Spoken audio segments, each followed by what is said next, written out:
Are you ready? The pig, the bullocks, the sheep, the pony, and the nanny goat. At that moment, George's mothers came back from the shopping in the village. I bet she was shocked. My goodness, I wonder what she'd say if she found her, because it's her mummy, isn't it? Through the roof, oh my goodness.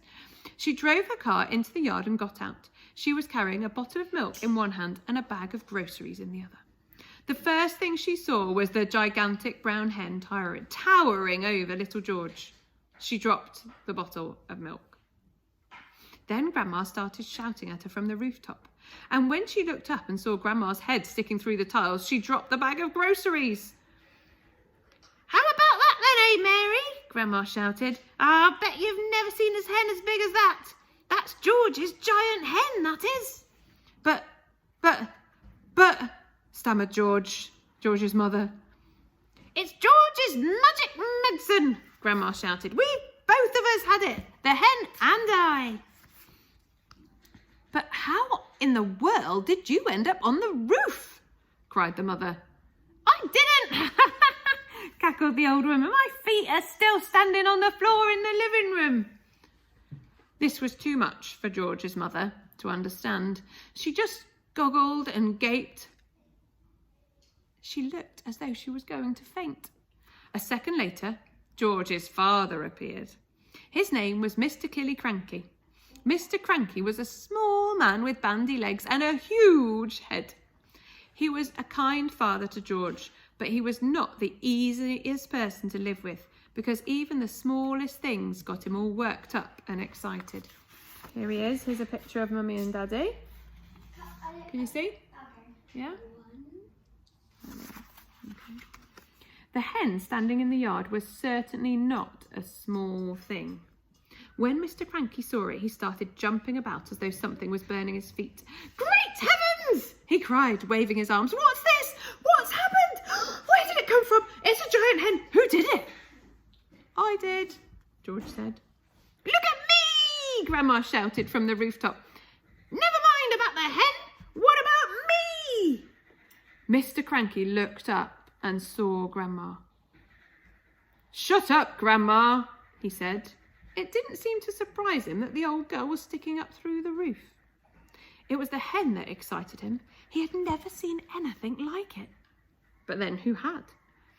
God, it's fantastic, Mr. Cranky shouted, dancing round and round. It's colossal. It's gigantic. It's tremendous. It's a miracle.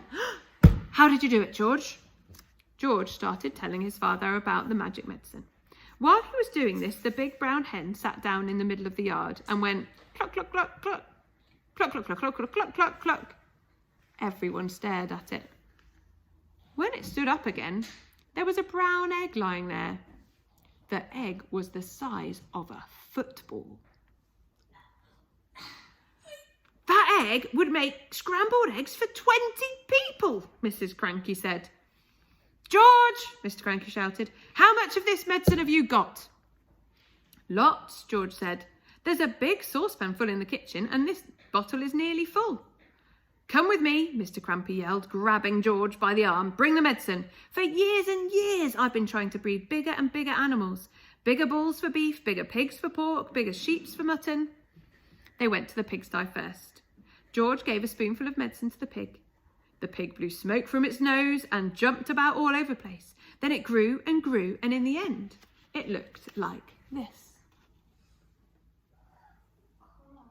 Cool, exactly. It's got bigger and bigger, hasn't it?